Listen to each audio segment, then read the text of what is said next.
entitled A Winter's Tale, The Breathing Method by Stephen King. Chapter 1. The Club. I have to say that I dressed with more than my usual speed that night of the 23rd of December, 1970, and I suspect that there were other members of the club who did the same. Outside, snow lay on the ground and a biting cold wind blew through the streets of New York.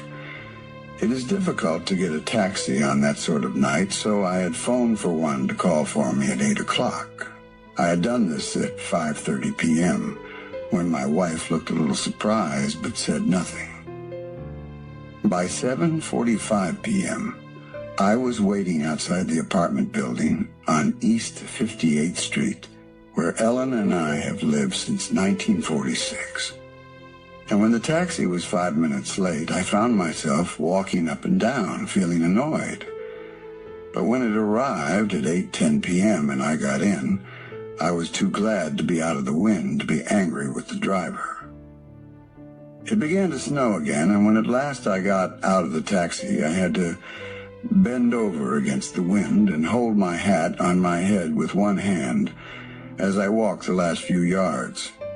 At 73, a man feels the cold quicker and deeper. That man should be at home in front of a warm fire. Snow was blowing into my face as I arrived at the house at 249 East 35th Street. I was glad to see that Stevens had cleaned the snow off the steps outside. Stevens knew about old bones breaking easily. He was there holding the door open, and a moment later I was inside. I went into the room, which was the library, reading room, and bar. It was a dark room with occasional circles of light from reading lamps. A large fire burned in the fireplace, and its heat came all the way across to meet me. Surely there is no better welcome for anyone than a warm fire. Stevens helped me take off my overcoat, saying that it was an awful cold night and that there would be more snow before morning. I agreed and looked back into that high-ceilinged room again.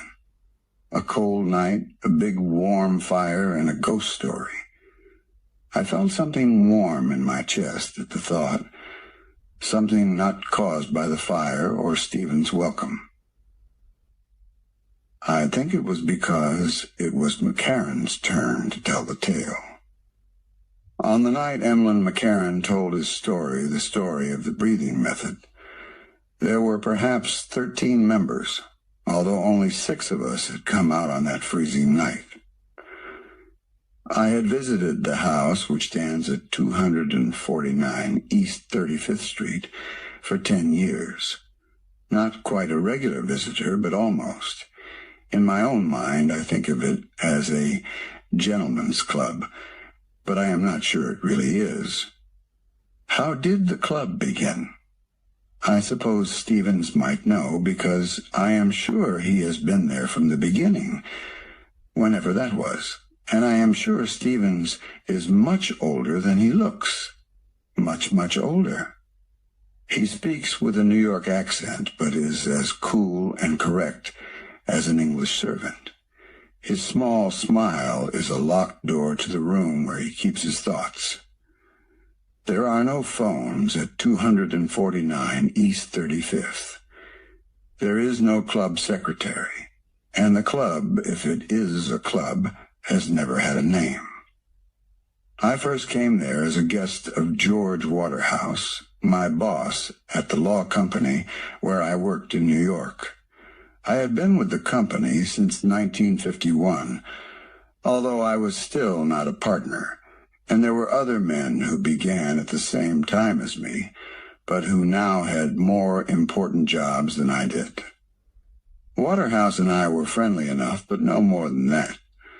So it was a surprise when he came into my office that day in November of 1969. For most of the time he was there, he talked about unimportant things, and I began to wonder why he had really come to see me. And then he said, There's a place where I go on Thursday nights, a sort of club. Old men, most of them are, but some have interesting stories to tell, and the wine is excellent. Why don't you come down one night, David, as my guest?" I gave some sort of reply which I don't remember, because I was so surprised by his offer.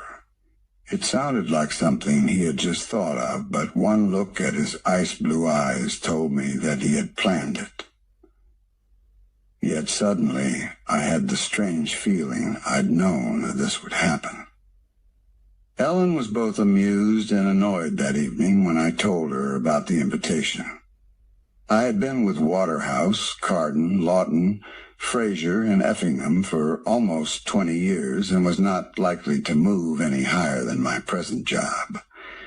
It was her opinion that this was the company's way of keeping me happy without paying me any more money or making me a partner.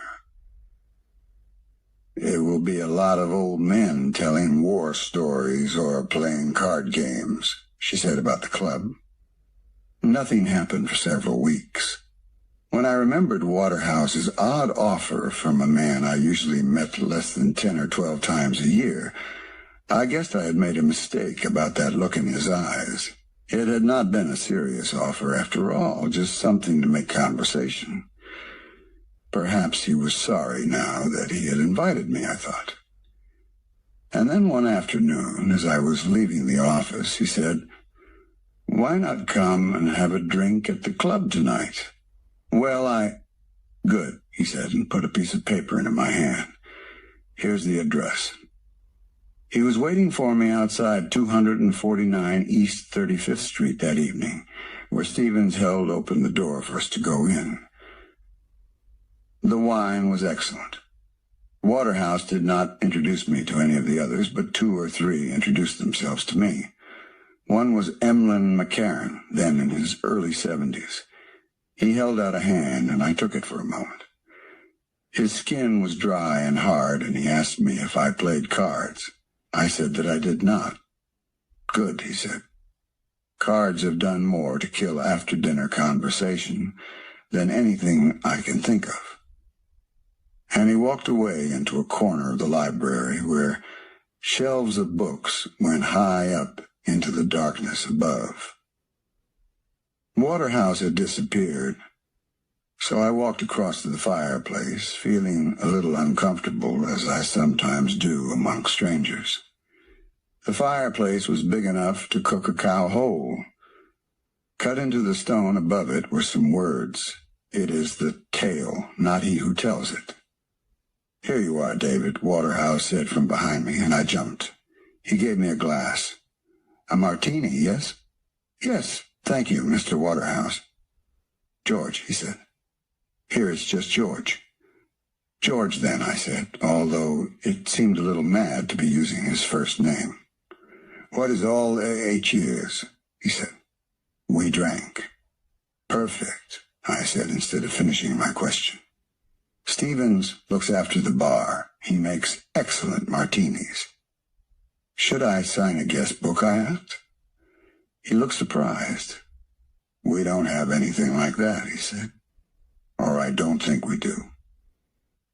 I saw Stevens walk past in a doorway at the far end of the room.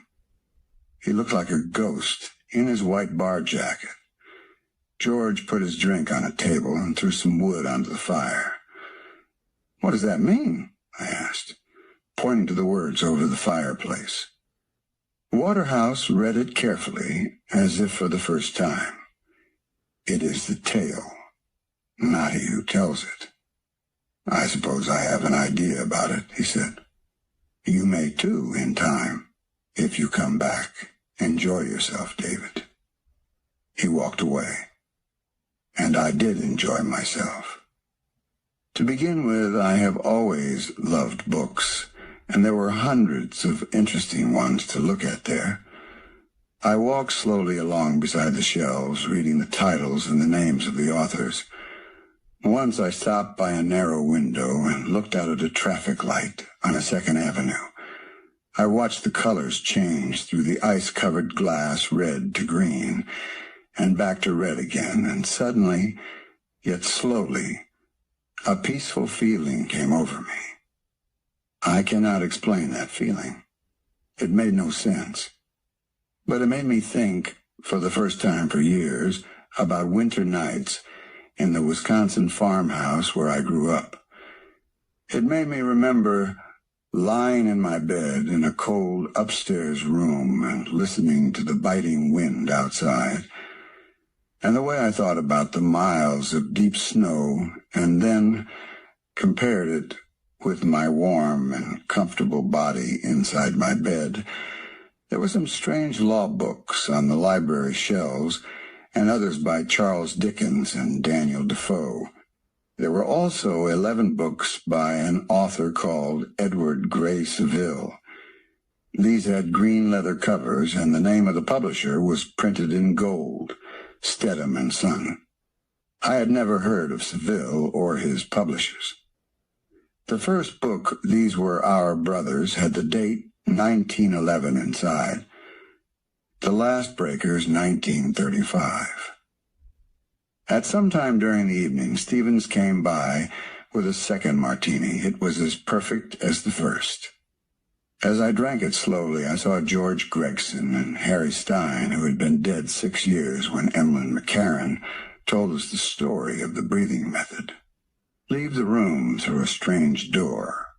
It was less than 3 feet high. They left it open, and soon after, I heard the soft sounds of a billiard game. Stevens passed by and asked if I wanted another martini. I was really sorry to have to say no. He nodded. "Very good, sir." His face never changed, but I got the feeling that I had pleased him. Later, someone threw something into the fire, and for a few moments, the flames changed colors. It made me remember a time when I had done something similar as a child. The memory was strong and not at all sad, just pleasant.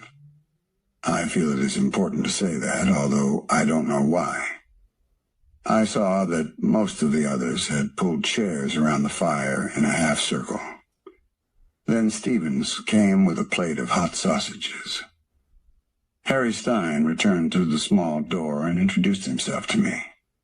Gregson stayed in the billiard room. After a moment, I went and sat with the others. A story was told, not a pleasant one. It was Norman Stett who told it. I do not intend to repeat it here, but perhaps you will understand the sort of story it was if I tell you it was about a man who drowned in a telephone box. When Stett, who is also dead now, had finished, someone said, "You should have saved it for Christmas, Norman." The others laughed, which I did not understand then, but do now. There were other stories. Waterhouse told a funny one, but I will pull a curtain over them. They are not my stories tonight. Just before midnight, men began to leave. I saw Waterhouse putting on the overcoat which Stevens was holding for him, and decided it was the right time for me to leave it too. It seemed strange that Waterhouse might go without saying anything to me, but no stranger than the other things that had happened that evening. I stepped out just behind him, and Waterhouse looked round as if he was surprised to see me, and almost as if he had just woken up from a light sleep. "Shall we share a taxi?" he said, as if we had just met by accident on this empty, windy street. "Thank you," I said, and wanted it to mean more than just thanks for his offer to share a taxi. And when we were inside the car, I said, "I enjoyed your story very much. It was very funny." "It's kind of you to say so," he said in a polite but cold voice, so that I felt embarrassed. When the taxi stopped in front of my building, I thanked him again, and this time his voice was a little warmer. "It was good of you to come," he said. "Come again if you like. Don't wait for an invitation. Thursdays are best for stories, but the club is there every night." "So am I a member now?" The question was on my lips. I was going to ask it. It seemed necessary to ask it, but before I could find the right words, Waterhouse told the taxi driver to drive on. I stood there in the street, the wind blowing my overcoat around my legs, thinking. He knew I was going to ask that question, but he told the driver to drive on before I could ask it. He did it on purpose. Then I told myself that was stupid, and it was. But it was also true. I was certain of that. I walked slowly to the door of my building and went inside. Ellen was almost asleep when I sat down on the bed to take off my shoes. "How was the club?" she said, half asleep. A thought came into my head. If I tell her, I will never see the other side of that door again. It was all right, I heard myself saying. Old men telling war stories. I told you it was going to be. But it wasn't bad. I might go back again. It might do me some good at the company. Ellen laughed, but fell asleep moments later. I went down to the kitchen and poured myself a glass of beer. I sat at the table, drinking it slowly and looking out of the window. The thought that had come into my head when Ellen had asked me about the club, and the thought I'd had when George Waterhouse's taxi had driven away, both were foolish, weren't they? What could be wrong with telling my wife about a harmless evening at my boss's club? And suppose something was wrong with telling her? Who could know that I had? No, it was as silly as some of the other strange feelings I'd had earlier. Wasn't it? He knew I was going to ask that question, but he told the driver to drive on before I could ask it. I met George Waterhouse the next day in the office, although it would be truer to say that I passed by him. He nodded at me and went on by without speaking the way he had done for years. 3 weeks passed. 4 or 5. No second invitation came from Waterhouse. I hadn't been the right sort of person, I told myself. I was sorry, but I was sure I would soon forget about the club. But I didn't. I remembered the circles of light from the lamps in that quiet, peaceful library. I remembered the rich smell of leather between the shelves of books. Most of all, I remembered standing by that narrow window and watching the frozen snow on the glass change from red to green to red. And I thought of the peaceful feeling I'd had. During those 5 weeks, I went to the New York Public Library and looked for some stories by Edward Gray Seville. There were no books by that author. Come again if you like. Don't wait for an invitation. But I was waiting for an invitation, of course.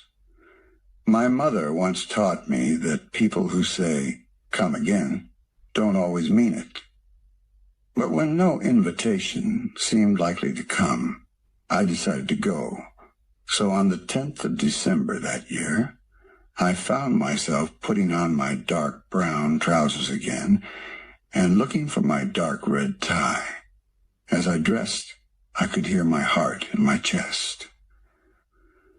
"Has George Waterhouse finally asked you to go again?" Ellen said.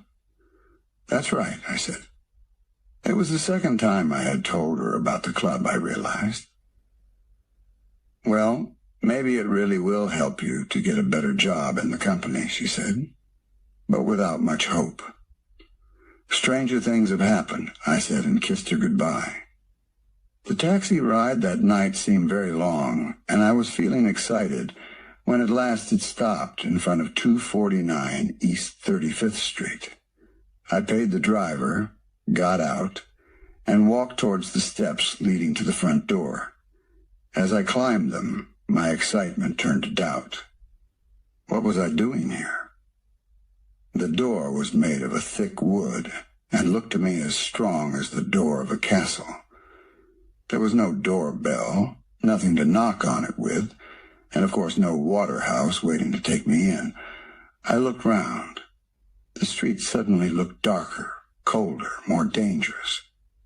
The houses all looked as if they held secrets, or were hiding things that were better left a mystery. Their windows looked like eyes. Somewhere behind one of those windows there may be a man or woman planning murder, I thought, or maybe doing it. Then suddenly the door was open and Stevens was there. But his eyes did not know me. Then there was another moment when I saw in perfect detail the rest of my evening. 3 hours in a quiet bar, 3 martinis, perhaps 4, to help me forget that I had been a fool, going where I wasn't wanted. I saw myself going home a little drunk, and pretending to Ellen that I had become bored with the same old war stories. Go back, I might say. Perhaps, but I doubt it.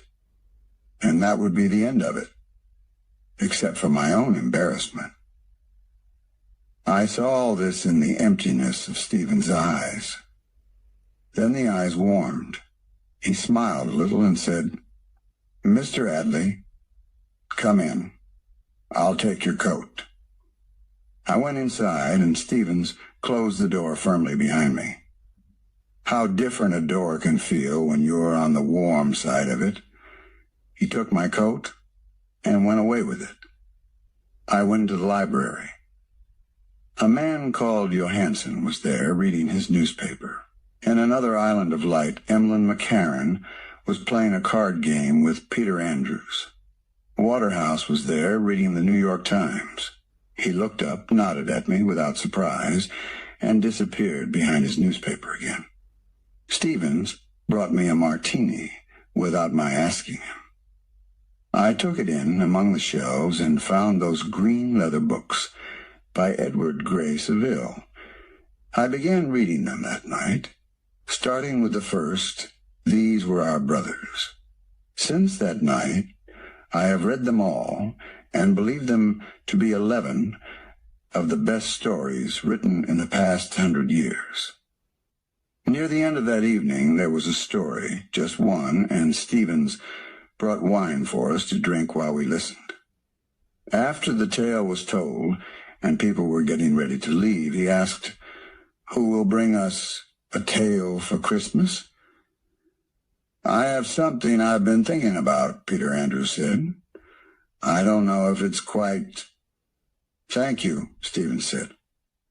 People began to leave, and then Stevens was there, as if by magic, holding my coat for me. "Good evening, Mr. Adley. It was good to see you." "Do you really meet on Christmas night?" I asked. Ellen and I had planned to go away, and I was sorry that I would miss Andrew's story. Stevens managed to look shocked and amused at the same time. "Oh, no, Mr. Adley. Christmas is a night when a man must be with his family. We always meet the Thursday before Christmas. It's the one night of the year when we can be sure of a large number of gentlemen coming."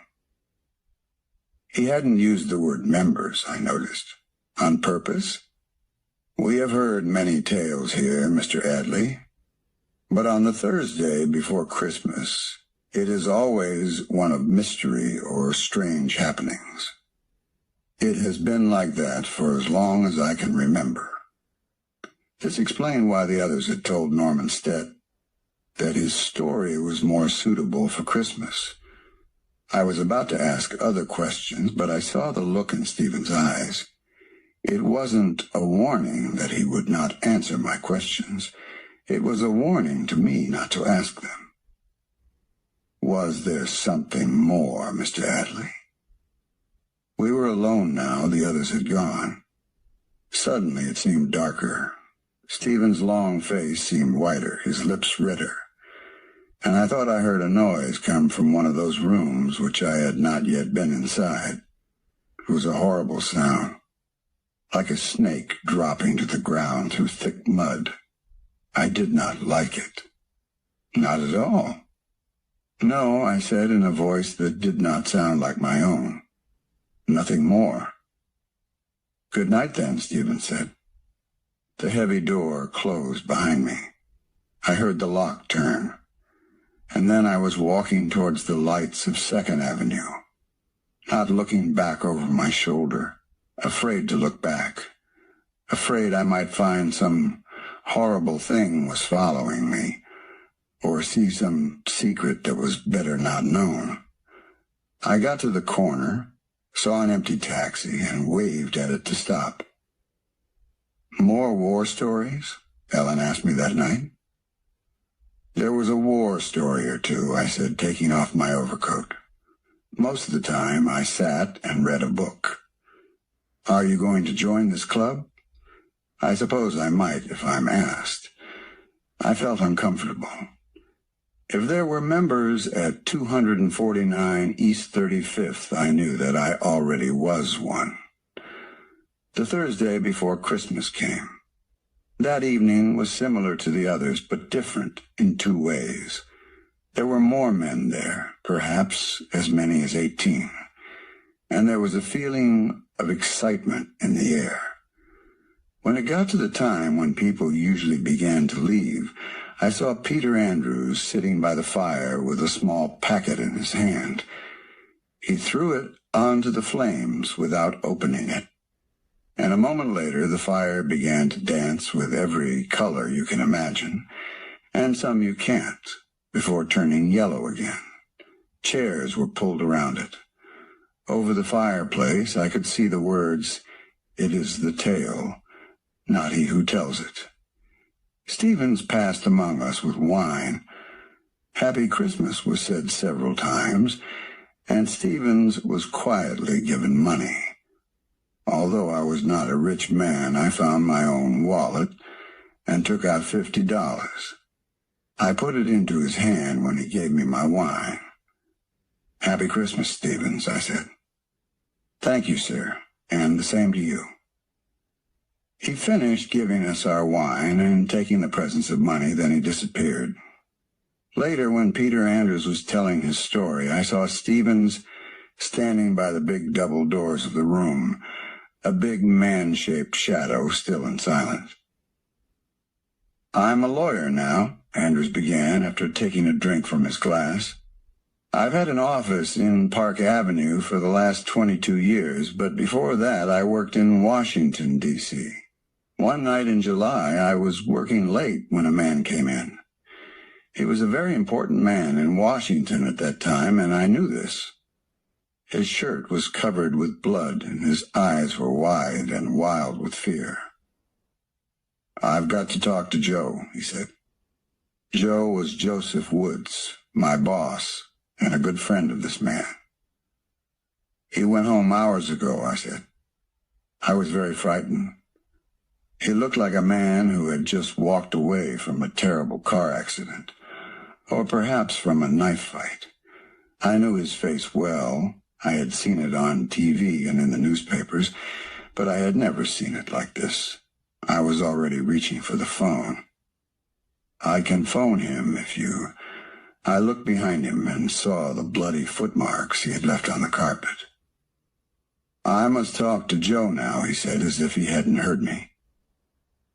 "There's something in the back of my car, something I found out at the Virginia place. I've shot it and pushed my knife into it, and I can't kill it. It's not human, and I can't kill it." He began to laugh and then to scream. And he was still screaming when I finally got Mr. Woods on the phone and told him to come as fast as he could. I do not intend to tell all of Peter Andrews' story. I am not sure I dared tell it. But it was a tale so horrible that I dreamed of it for weeks afterwards. One morning at breakfast, Ellen asked me why I had suddenly called out, "His head! His head is still speaking in the ground in the middle of the night." "I suppose it was a bad dream," I said. "One of those which you can't remember afterwards." but I could not look at her, and I think Ellen knew that I was telling a lie that time. One day in August the next year, I was asked to go and see George Waterhouse in his office. When I got there, I saw that Robert Carden and Henry Effingham were also there. For a moment, I was afraid I had done something badly wrong and was going to be asked to explain it. Then Carden said, "George thinks the time has come to make you a partner, David. The rest of us agree." There were no bad dreams that night. Ellen and I went to a restaurant for dinner, drank too much, then went on to a club where we listened to music until 2 o'clock in the morning. We were both unable to completely believe what had happened. Later that year, I was sent to Copenhagen on business for 6 weeks. I returned to discover that John Hanrahan, one of the men who came to 249 East 35th, had died. The rest of us gave money for his wife, and it was given to Stevens to post to her. Arlene Hanrahan was a member of Ellen's theater club, and Ellen told me some time later that Arlene had received $10,400. The message with it had said, "From friends of your husband John, nothing more." "Isn't that the strangest thing you've ever heard in your life?" Ellen asked me. The years went by. I discovered other rooms upstairs at 249.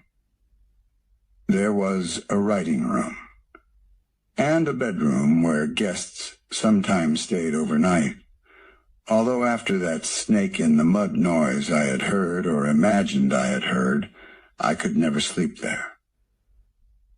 In those same years, I read again the books of Edward Gray Seville and discovered the books of a wonderful poet called Norber Rosen.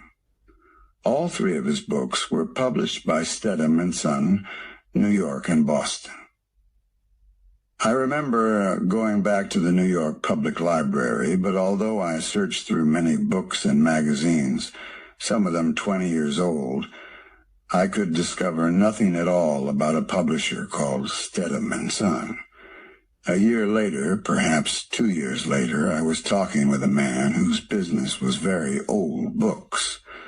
I asked him about Stedham and Son. He said he had never heard of them. I thought about asking Stevens, saw that warning light in his eyes, and changed my mind. And there were stories during those years. Tales, to use Stevens' word. Funny tales, tales of love, frightening tales. Yes, and a few war stories, but not the sort Ellen imagined. I especially remember Gerard Tosman's story, the tale of an American general called Carruthers who was killed by a bomb. Carruthers was thought to be mad.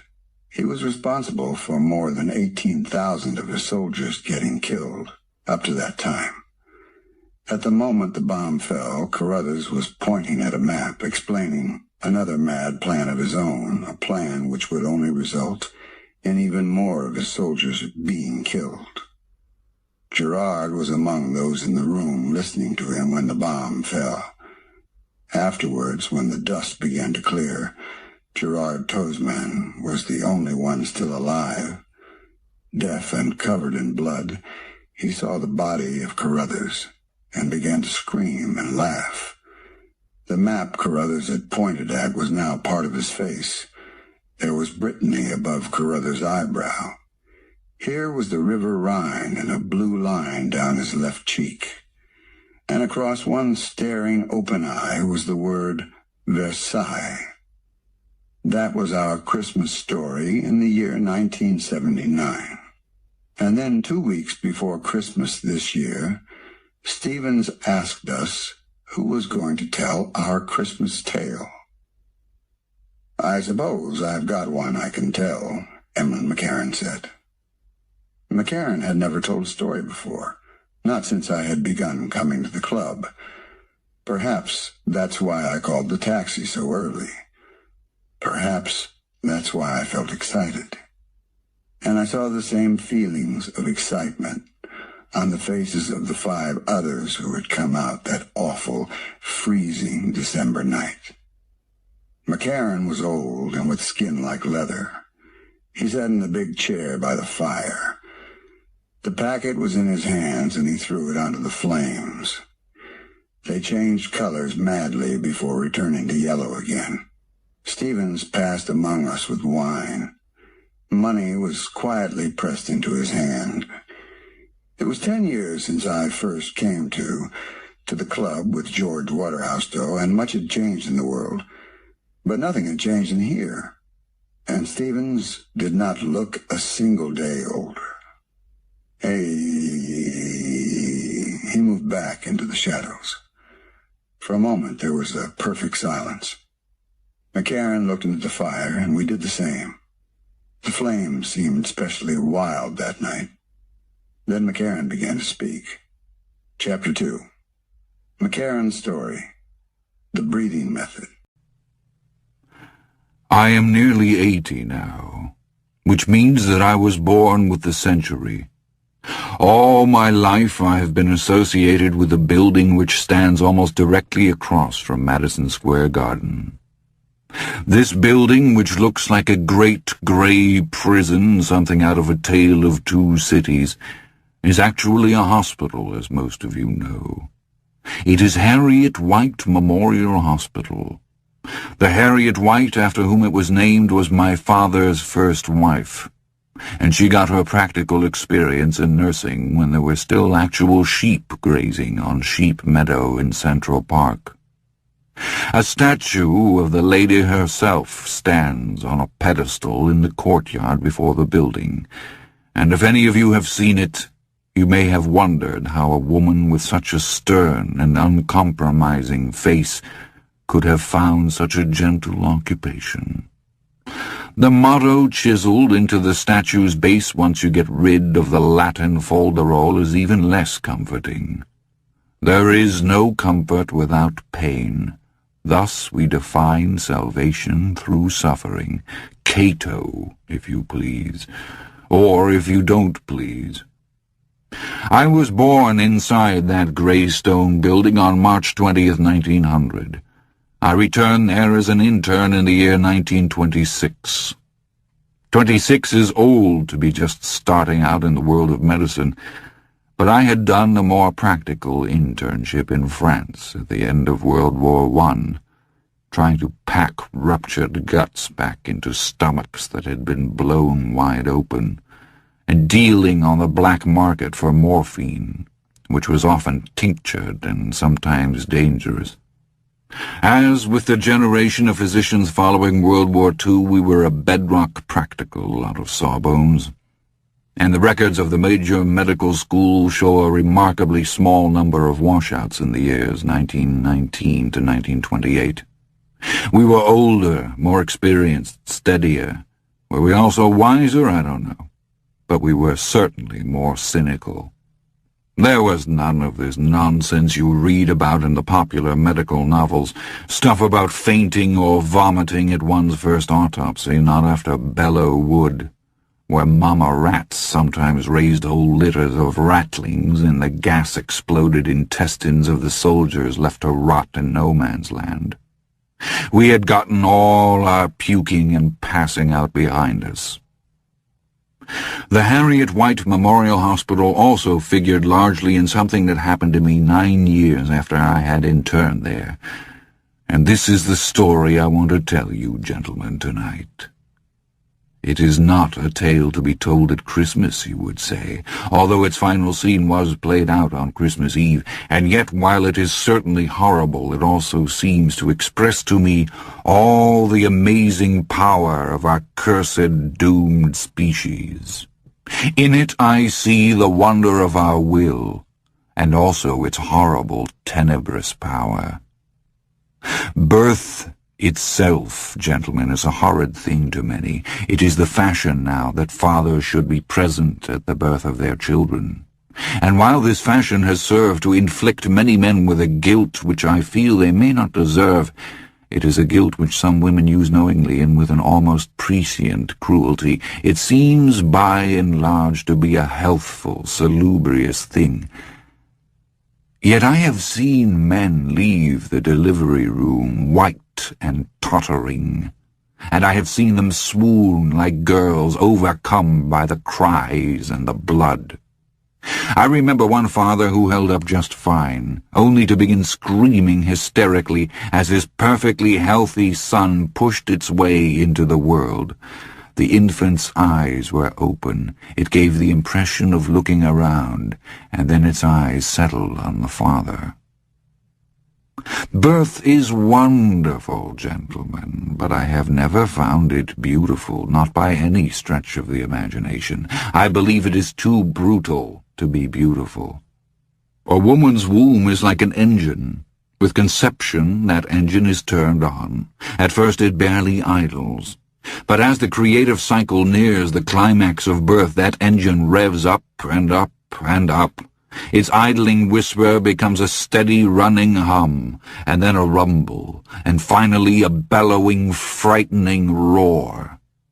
Once that engine has been turned on, every mother-to-be understands that her life is in check. Either she will bring the baby forth and the engine will shut down again, or that engine will pound louder and harder and faster until it explodes, killing her in blood and pain. This is a story of birth, gentlemen. On the eve of that birth we have celebrated for almost 2,000 years. I began practicing medicine in 1929, a bad year to begin anything. My grandfather was able to lend me a small sum of money, so I was luckier than many of my colleagues. But I still had to survive over the next 4 years, mostly on my wits. By 1935, things had improved a bit. I had developed a bedrock of steady patients and was getting quite a few outpatient referrals from White Memorial. In April of that year, I saw a new patient, a young woman, whom I will call Sandra Stansfield. That name is close enough to what her name really was. This was a young woman, white, who stated her age to be 28. After examining her, I guessed her true age to be between 3 and 5 years younger than that.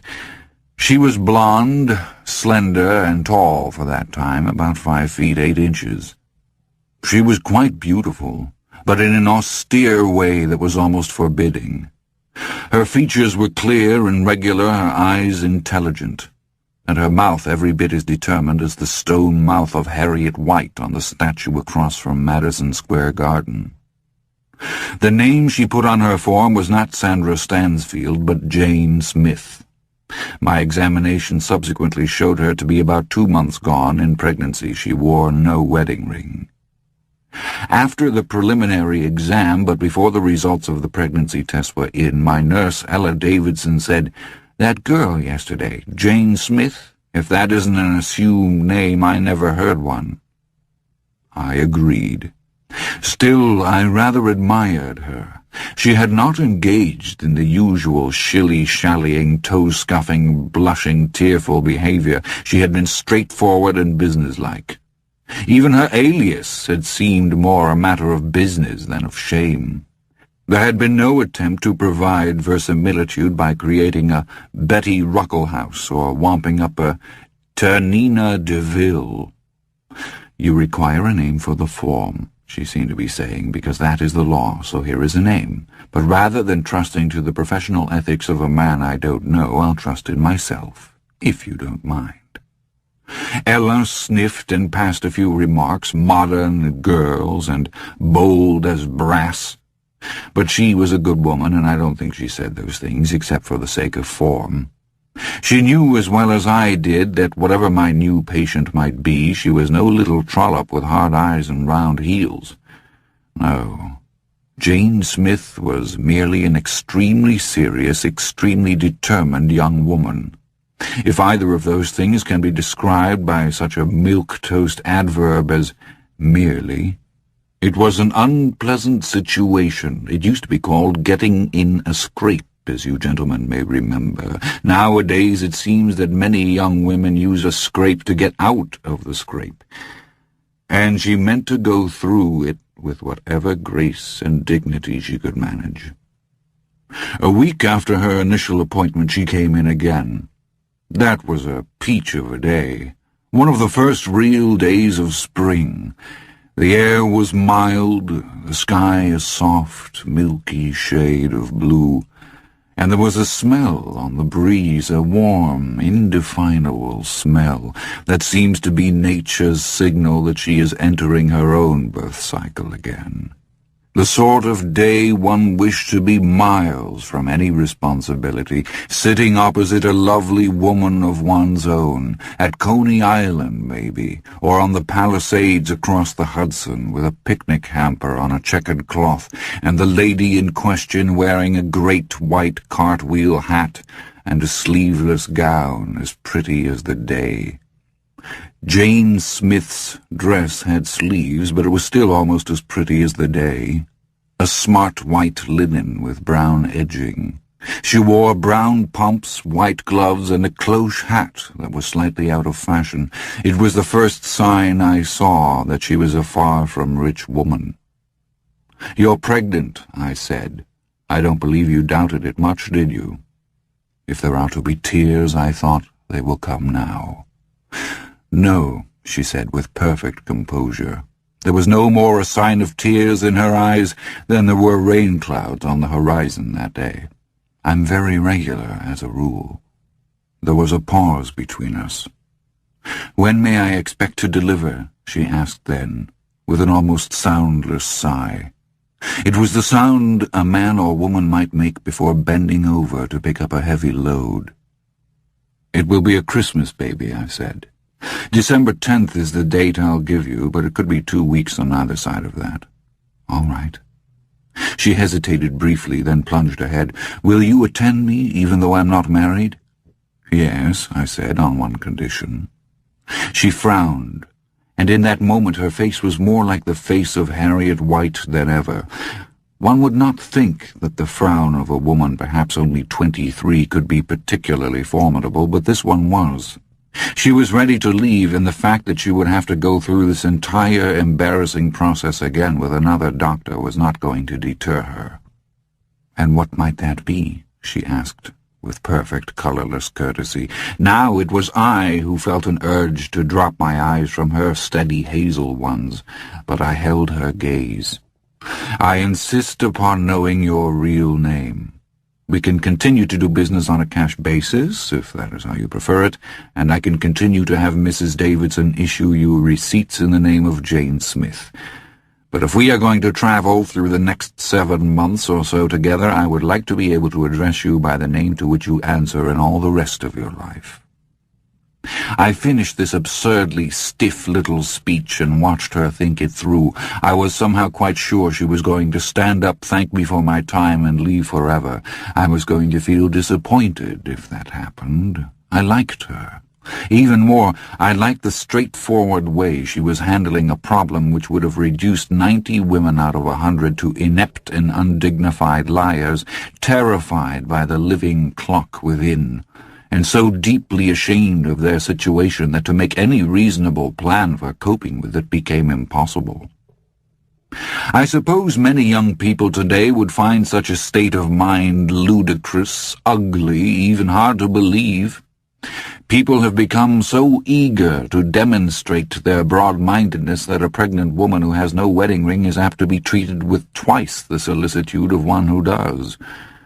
You gentlemen will well remember when the situation was quite different. You will remember a time when rectitude and hypocrisy were combined to make a situation that was viciously difficult for a woman who had gotten herself in a scrape. In those days a married pregnant woman was a radiant woman, sure of her position, and proud of fulfilling what she considered to be the function God put her on earth for. An unmarried pregnant woman was a trollop in the eyes of the world, and apt to be a trollop in her own eyes as well. They were, to use Ella Davidson's word, easy. And in that world and that time, easiness was not quickly forgiven. Such women crept away to have their babies in other towns or cities.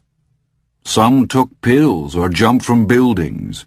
Others went to butcher abortionists with dirty hands or tried to do the job themselves.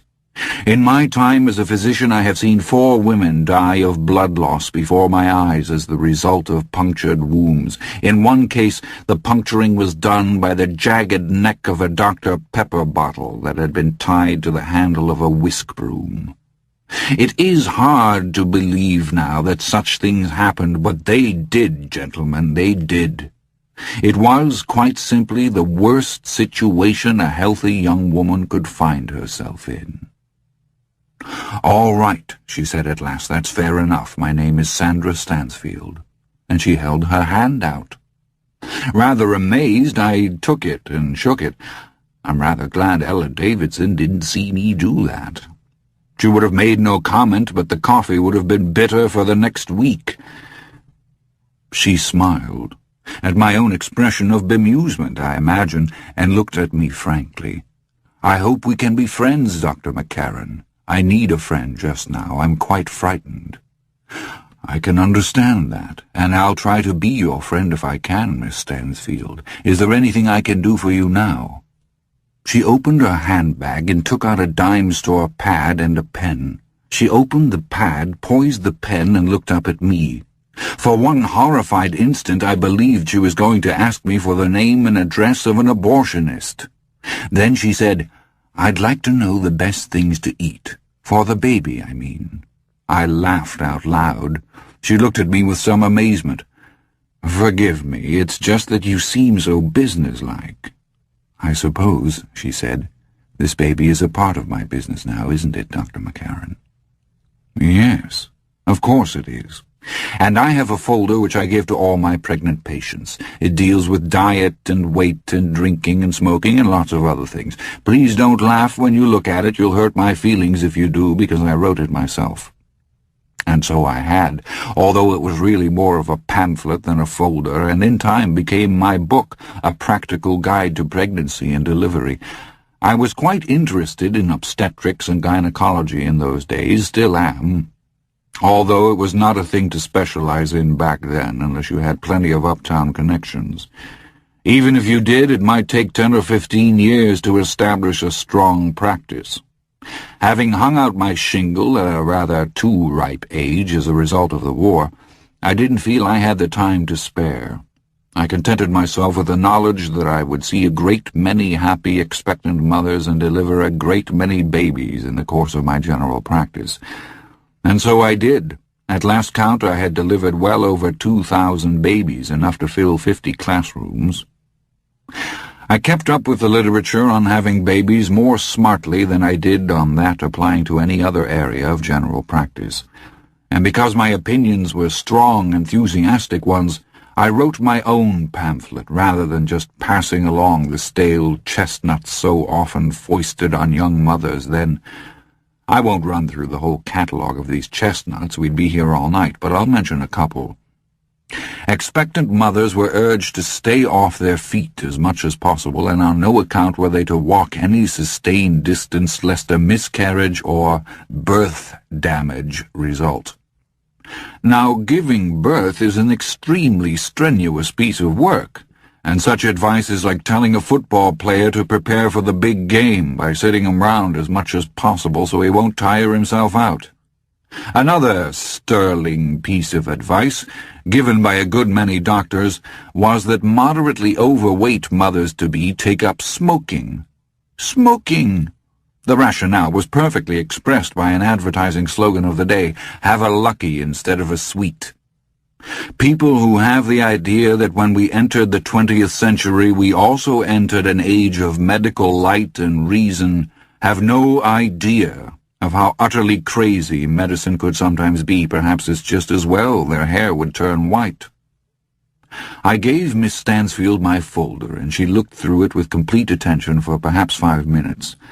I asked her permission to smoke my pipe, and she gave it absently without looking up. When she did look up at last, there was a small smile on her lips. "Are you a radical, Dr. McCarron?" she asked. Why do you say that? Because I advised that the expectant mother should walk her round of errands instead of riding in a smoky, jolting subway car? Prenatal vitamins, whatever they are, swimming recommended, and breathing exercises. What breathing exercises? That comes later on. And no, I'm not a radical, far from it. What I am is 5 minutes overdue on my next patient. Oh, I'm sorry. She got to her feet quickly, tucking the thick folder into her purse. No need. She shrugged into her light coat, looking at me with those direct hazel eyes as she did so. No, she said, not a radical at all. I suspect you're actually quite comfortable. Is that the word I want? I hope it will serve, I said. It's a word I like. If you speak to Mrs. Davidson, she'll give you an appointment schedule. I'll want to see you again early next month. Your Mrs. Davidson doesn't approve of me. Oh, I'm sure that's not true at all. But I've never been a particularly good liar, and the warmth between us suddenly slipped away. I did not accompany her to the door of my consulting room. Miss Stansfield? She turned toward me, coolly inquiring, Do you intend to keep the baby? She considered me briefly and then smiled, a secret smile, which I am convinced only pregnant women know. Oh, yes, she said, and let herself out. By the end of that day I had treated identical twins for identical cases of poison ivy, lanced a boil, removed a hook of metal from a sheet welder's eye, and referred one of my oldest patients to White Memorial for what was surely cancer. I had forgotten all about Sandra Stansfield by then. Ella Davidson recalled her to my mind by saying, Perhaps she's not a chippy after all. I looked up from my last patient's folder. I had been looking at it, feeling that useless disgust most doctors feel when they know they have been rendered completely helpless, and thinking I ought to have a rubber stamp made up for such files, only instead of saying account receivable or paid in full or patient moved, it would simply say death warrant, perhaps with a skull and crossbones above, like those on bottles of poison. Pardon me? You're Miss Jane Smith. She did a most peculiar thing after her appointment this morning. The set of Mrs. Davidson's head and mouth made it clear that this was the sort of peculiar thing of which she approved. And what was that?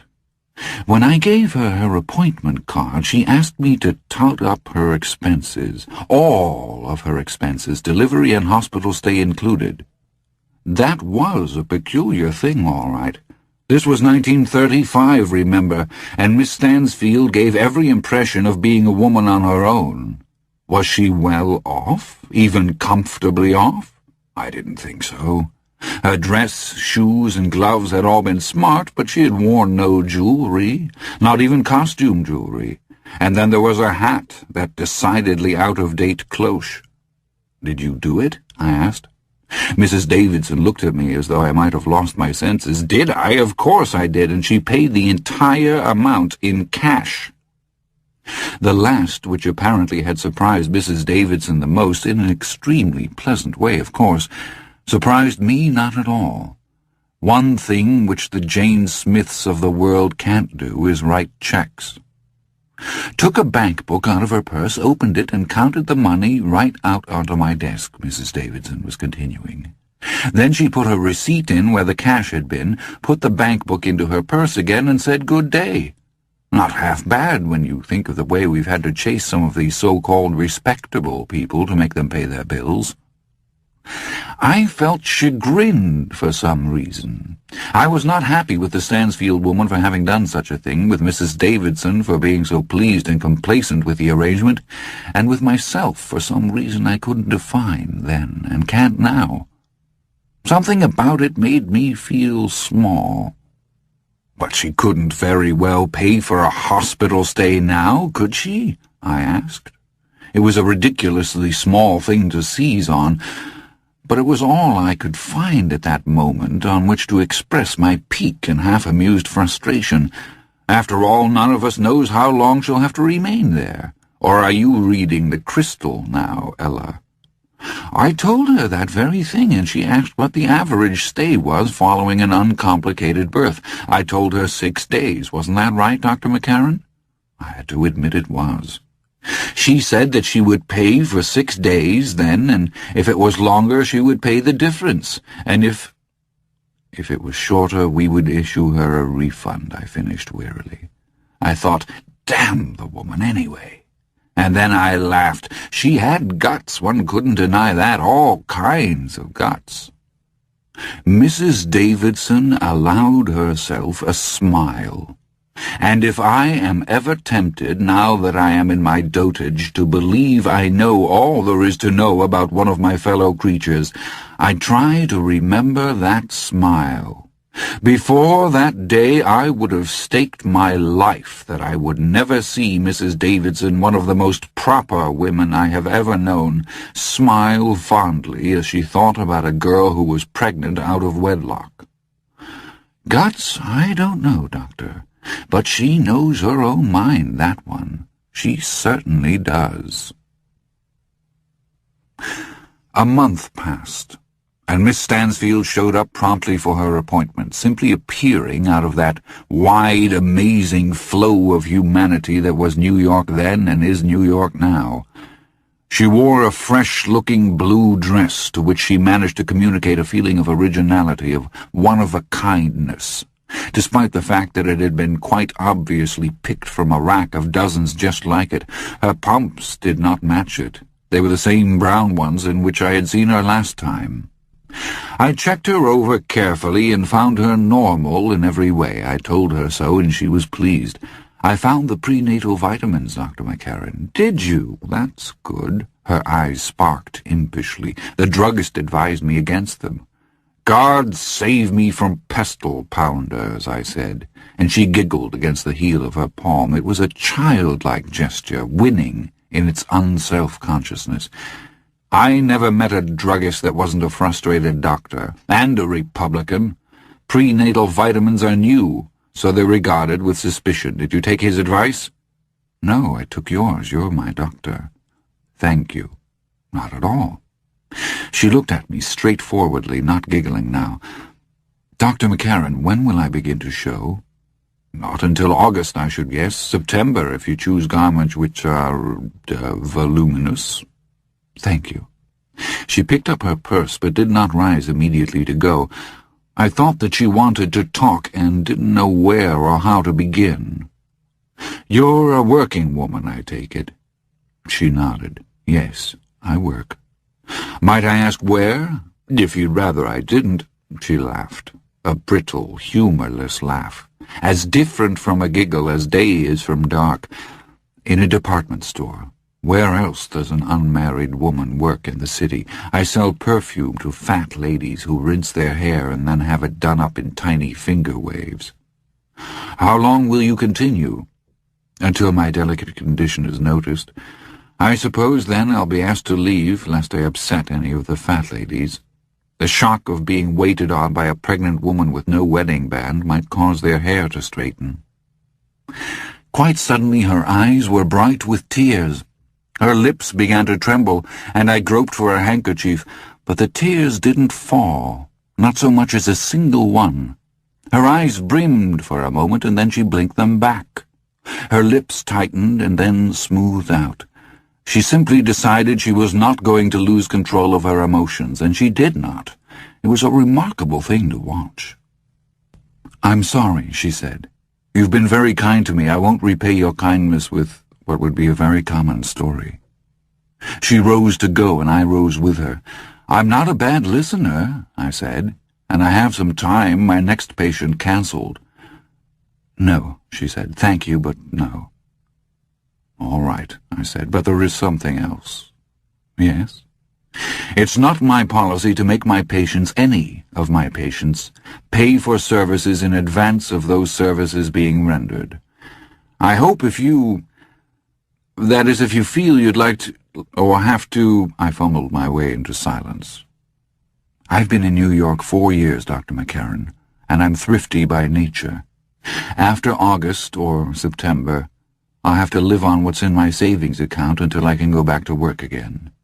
It's not a great amount, and sometimes, during the nights mostly, I become frightened." She looked at me steadily with those wonderful hazel eyes. "It seemed better to me, safer, to pay for the baby first, ahead of everything, because that is where the baby is in my thoughts, and because later on the temptation to spend that money might become very great." "All right," I said, "but please remember that I see it as having been paid before accounts. If you need it, say so." "And bring out the dragon and Mrs. Davidson again?" The impish light was back in her eyes. "I don't think so. And now, Doctor, you intend to work as long as possible. Absolutely as long as possible." "Yes, I have to. Why?" "I think I'm going to frighten you a little before you go," I said. Her eyes widened slightly. "Don't do that," she said. "I'm frightened enough already." "Which is exactly why I'm going to do it. Sit down again, Miss Stansfield." And when she only stood there, I added, "Please." She sat, reluctantly. "You are in a unique and unenviable position," I told her, sitting on the corner of my desk. "You are dealing with the situation with remarkable grace." She began to speak, and I held up my hand to silence her. "That's good. I salute you for it. But I would hate to see you hurt your baby in any way out of concern for your own financial security. I had a patient who, in spite of my strenuous advice to the contrary, continued packing herself into a girdle month after month, strapping it tighter and tighter as her pregnancy progressed. She was a vain, stupid, tiresome woman, and I don't believe she really wanted the baby anyway. I don't subscribe to many of these theories of the subconscious which everyone seems to discuss over their mahjong boards these days, but if I did, I would say that she, or some part of her, was trying to kill the baby. And did she? Her face was very still. No, not at all. But the baby was born retarded. It's very possible that the baby would have been retarded anyway, and I'm not saying otherwise. We know next to nothing about what causes such things, but she may have caused it. "I take your point," she said in a low voice. "You don't want me to pack myself in so I can work another month or 6 weeks. I'll admit the thought had crossed my mind, so thank you for the fright." This time I walked her to the door. I would have liked to ask her just how much or how little she had left in that savings book, and just how close to the edge she was. It was a question she would not answer, I knew that well enough. So I merely bade her goodbye and made a joke about her vitamins. She left. I found myself thinking about her at odd moments over the next month, and... Johansson interrupted McCarron's story at this point. They were old friends, and I suppose that gave him the right to ask the question that had surely crossed all our minds. "Did you love her, Emlyn? Is that what all this is about, this stuff about her eyes and smile and how you thought of her at odd moments?" I thought that McCarron might be annoyed at this interruption, but he was not. "You have a right to ask the question," he said, and paused, looking into the fire. It seemed that he might almost have fallen into a doze. Then a dry knot of wood exploded, sending sparks up the chimney in a swirl, and McCarron looked around, first at Johansson and then at the rest of us. "No, I didn't love her. The things I've said about her sound like the things a man who was falling in love would notice. Her eyes, her dresses, her laugh." He lit his pipe with a special bolt-like pipe lighter that he carried, drawing the flame until there was a bed of coals there. Then he snapped the bolt shut, dropped it into the pocket of his jacket, and blew out a plume of smoke that shifted slowly around his head in an aromatic membrane. I admired her. That was the long and short of it, and my admiration grew with each of her visits. I suppose some of you sense this as a story of love crossed by circumstance. Nothing could be further from the truth. Her story came out a bit at a time over the next half-year or so, And when you gentlemen hear it, I think you'll agree that it was every bit as common as she herself said it was. She had been drawn to the city like 1,000 other girls. She had come from a small town in Iowa or Nebraska, or possibly it was Minnesota, I don't really remember anymore. She had done a lot of high school dramatics and community theater in her small town. Good reviews in the local weekly written by a drama critic with an English degree from Cow and Silage Junior College, and she came to New York to try a career in acting. She was practical even about that, as practical as an impractical ambition will allow one to be anyway. She came to New York, she told me, because she didn't believe the unstated thesis of the movie magazines, that any girl who came to Hollywood could become a star, that she might be sipping a soda in Schwab's drugstore one day and playing opposite Gable or McMurray the next. She came to New York, she said, because she thought it might be easier to get her foot in the door there, and I think because the legitimate theater interested her more than the talkies. She got a job selling perfume in one of the big department stores and enrolled in acting classes. She was smart and terribly determined, this girl. Her will was pure steel through and through, but she was as human as anyone else. She was lonely, too, lonely in a way that perhaps only single girls fresh from small Midwestern towns know. Homesickness is not always a vague, nostalgic, almost beautiful emotion, although that is somehow the way we always seem to picture it in our mind.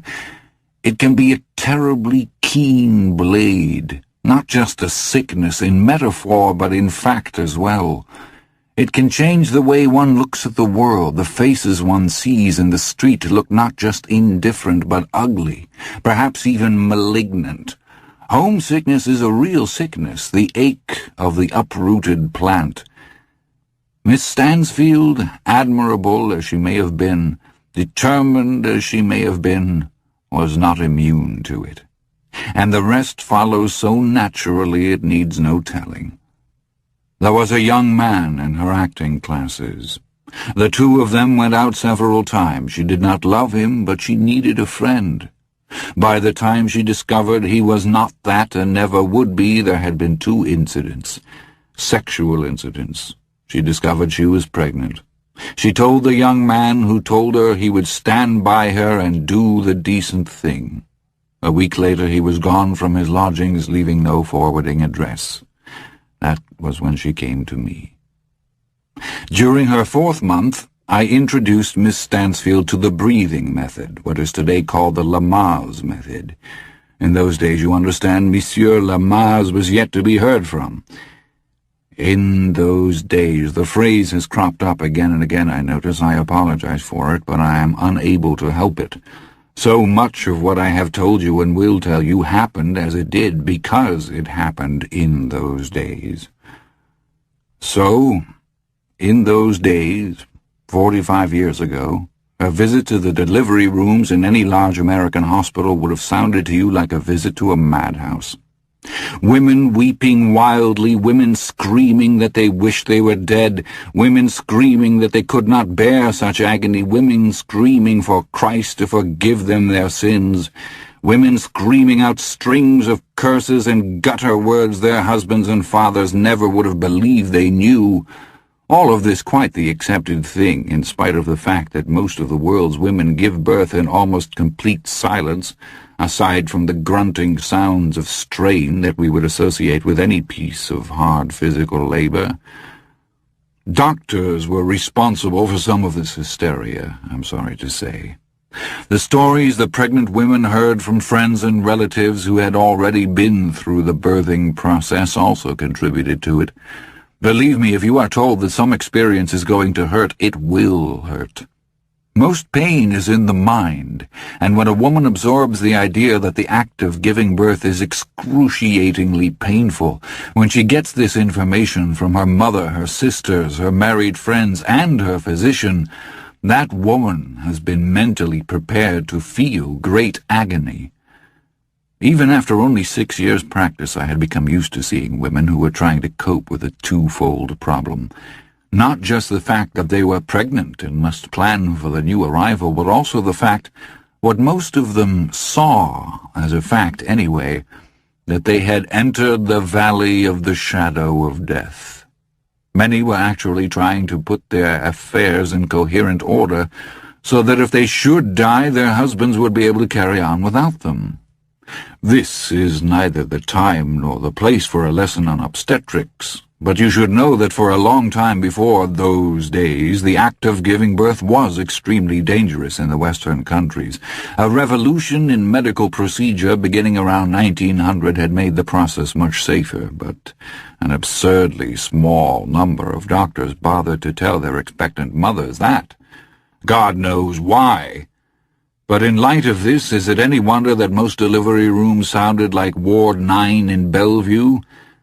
Here are these poor women, their time come round at last, experiencing a process which has, because of the almost Victorian decorum of the times, been described to them only in the vaguest of terms.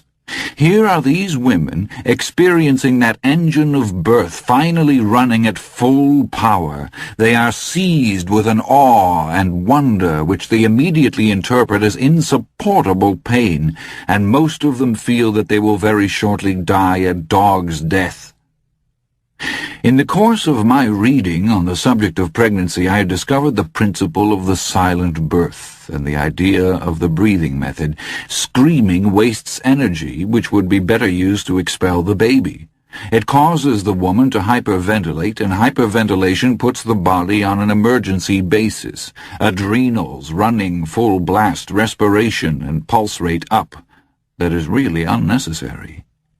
The breathing method was supposed to help the mother focus her attention on the job at hand, and to cope with pain by utilizing the body's own resources. It was used widely at that time in India and Africa. In America, the Shoshone, Kiowa, and Micmac Indians all used it. The Eskimos have always used it. But, as you may guess, most Western doctors had little interest in it. One of my colleagues, an intelligent man, returned the typescript of my pregnancy pamphlet to me in the fall of 1931 with a red line drawn through the entire section on the breathing method. In the margin he had scribbled that if he wanted to know about nigger superstitions, he would stop by a newsstand and buy an issue of Weird Tales. Well, I didn't cut the section from the pamphlet as he had suggested. But I had mixed results with the method. That was the best one could say. There were women who used it with great success. There were others who seemed to grasp the idea perfectly in principle, but who lost their discipline completely as soon as their contractions became deep and heavy. In most of those cases, I found that the entire idea had been subverted and undermined by well-meaning friends and relatives who had never heard of such a thing and thus could not believe it would actually work. The method was based on the idea that while no two labors are ever the same in specifics, all are pretty much alike in general. There are 4 stages: contractive labor, mid-labor, birth, and the expulsion of the afterbirth. Contractions are a complete hardening of the abdominal and pelvic area muscles, and the expectant mother often finds them beginning in the 6th month. Many women pregnant for the first time expect something rather nasty, like bowel cramps, but I'm told it's much cleaner, a strongly physical sensation which may deepen into a pain like a charley horse. A woman employing the breathing method began to breathe in a series of short, measured inhales and exhales when she felt a contraction coming on. Each breath was expelled in a puff, as if one were blowing a trumpet, Dizzy Gillespie fashion. During mid-labor, when more painful contractions begin coming every 15 minutes or so, the woman switched to long inhales followed by long exhales. It's the way a marathon runner breathes when he's starting his final kick. The harder the contraction, the longer the inhale-exhale. In my pamphlet, I called this stage riding the waves. The final stage we need concern ourselves with here I called locomotive. and Lamar's instructors today frequently call it the choo-choo stage of breathing. Final labor is accompanied by pains which are most frequently described as deep and glassy. They are accompanied by an irresistible urge on the mother's part to push, to expel the baby. This is the point, gentlemen, at which that wonderful, frightening engine reaches its absolute crescendo. The cervix is fully dilated, the baby has begun its short journey down the birth canal, and if you were to look directly between the mother's legs, you would be apt to see the baby's fontanelle pulsing only inches from the open air. The mother, using the breathing method now, begins to take and let out short, sharp breaths between her lips, not filling her lungs, not hyperventilating, but almost panting in a perfectly controlled fashion. It really is the sound children make when they are imitating a steam-driven locomotive. All of this has a salutary effect on the body. The mother's oxygen is kept high without putting her systems on an emergency basis, and she herself remains aware and alert, able to ask and answer questions, able to take instructions. But of course, the mental results of the breathing method were even more important. The mother felt she was actively participating in the birth of her child, that she was in some part guiding the process. She felt on top of the experience, and on top of the pain.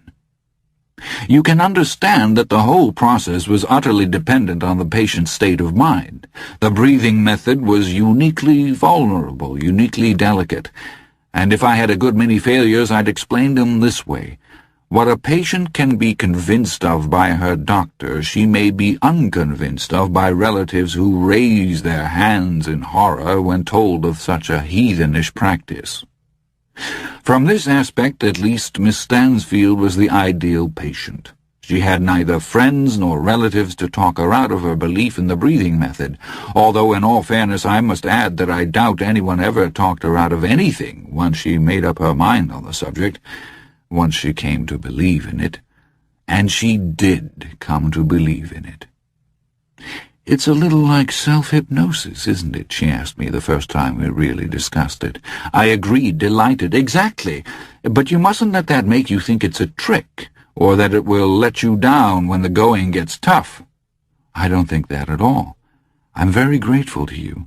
I'll practice assiduously, Dr. McCarron." She was the sort of woman the breathing method was invented for, and when she told me she would practice, she spoke nothing but the truth. I have never seen anyone embrace an idea with such enthusiasm. But of course the breathing method was uniquely suited to her temperament.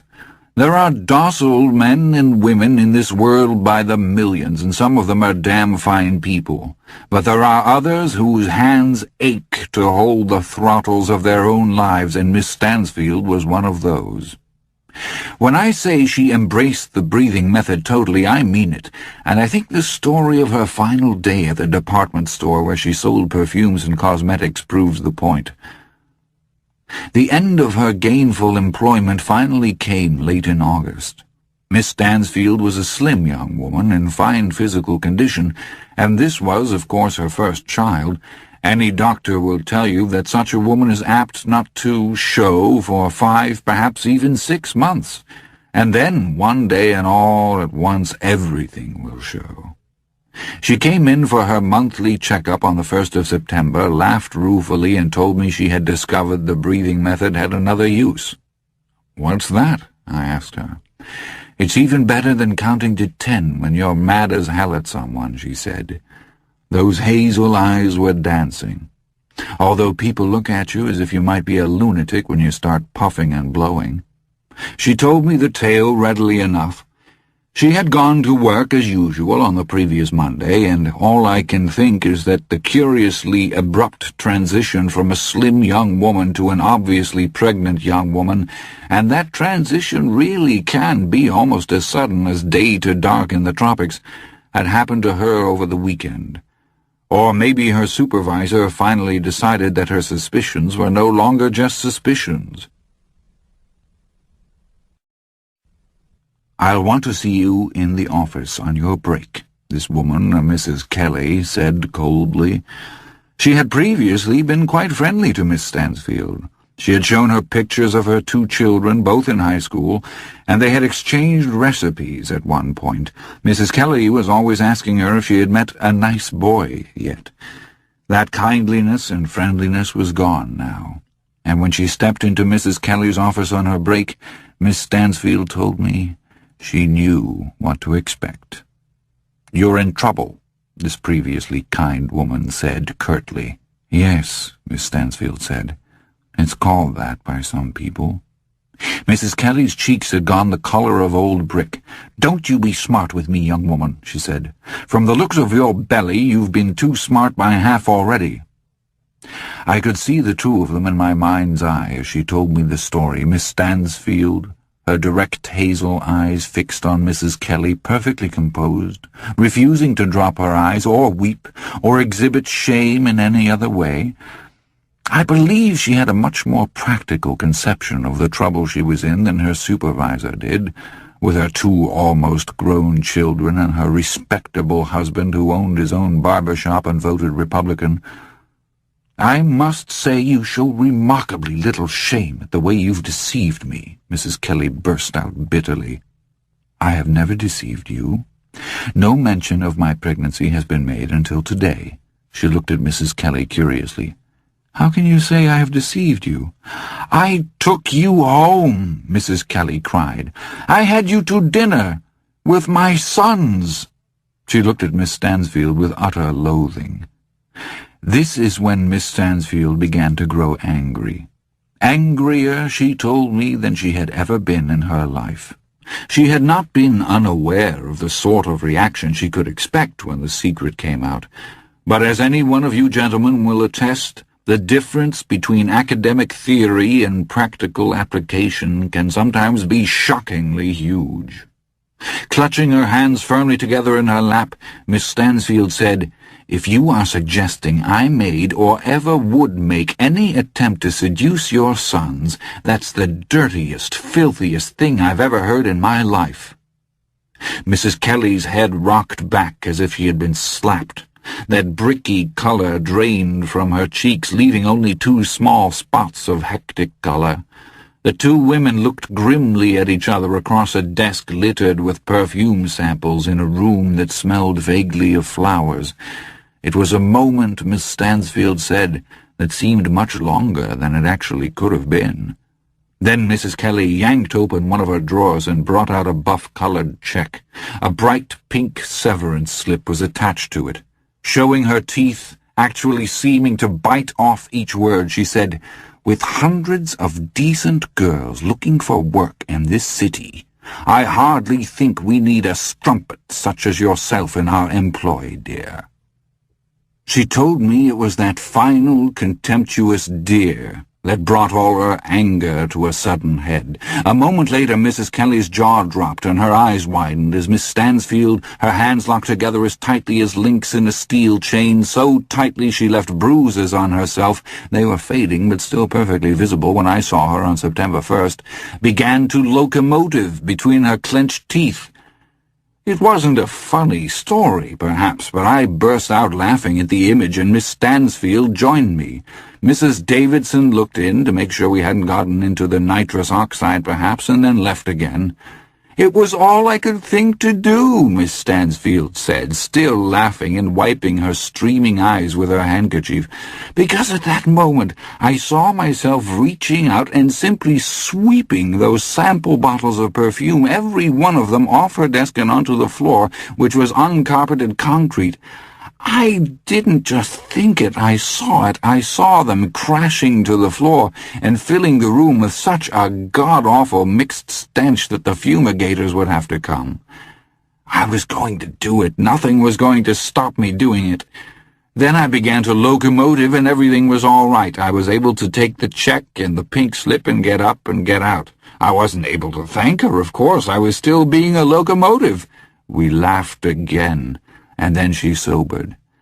"It's all passed off now, and I am even able to feel a little sorry for her. Or does that sound like a terribly stiff-necked thing to say?" Not at all. I think it's an admirable way to be able to feel. May I show you something I bought with my severance pay, Dr. McCarron? Yes, if you like. She opened her purse and took out a small, flat box. I bought it at a pawn shop, she said, for $2, and it's the only time during this whole nightmare that I felt ashamed and dirty. Isn't that strange? She opened the box and laid it on my desk so I could look inside. I wasn't surprised at what I saw. It was a plain gold wedding ring. "I'll do what's necessary," she said. "I am staying in what Mrs. Kelly would undoubtedly call a respectable boarding house. My landlady has been kind and friendly, but Mrs. Kelly was kind and friendly too. I think she may ask me to leave at any time now, and I suspect that if I say anything about the rent balance due me or the damage deposit I paid when I moved in, she'll laugh in my face." "My dear young woman, that would be quite illegal. There are courts and lawyers to help you answer such—" "The courts are men's clubs," she said steadily, "and not apt to go out of their way to befriend a woman in my position. Perhaps I could get my money back, perhaps not. Either way, the expense and the trouble and the unpleasantness hardly seem worth the $47 or so. I had no business mentioning it to you in the first place. It hasn't happened yet, and maybe it won't. But in any case, I intend to be practical from now on." She raised her head, and her eyes flashed at mine. "I've got my eye on a place down in the village, just in case. It's on the 3rd floor, but it's clean, and it's $5 a month cheaper than where I'm staying now." She picked the ring out of the box. "I wore this when the landlady showed me the room." She put it on the 3rd finger of her left hand with a small moo of disgust, of which I believe she was unaware. "There. Now I'm Mrs. Stansfield. My husband was a truck driver who was killed on the Pittsburgh, New York run. Very sad. But I am no longer a little round-heeled strumpet, and my child is no longer a bastard." She looked up at me, and the tears were in her eyes again. As I watched, one of them overspilled and rolled down her cheek. "Please," I said, distressed, and reached across the desk to take her hand. It was very, very cold. "Don't, my dear." She turned her hand, it was the left, over in my hand, and looked at the ring. She smiled, and that smile was as bitter as gall and vinegar, gentlemen. Another tear fell, just that one. When I hear cynics say that the days of magic and miracles are all behind us, Dr. McCarron, I'll know they're deluded, won't I? When you can buy a ring in a pawn shop for $2, and that ring will instantly erase both bastardy and licentiousness, what else could you call that but magic? Cheap magic. Miss Stansfield. Sandra, if I may, if you need help, if there's anything I can do—" She drew her hand away from me. "If I had taken her right hand instead of her left, perhaps she would not have done.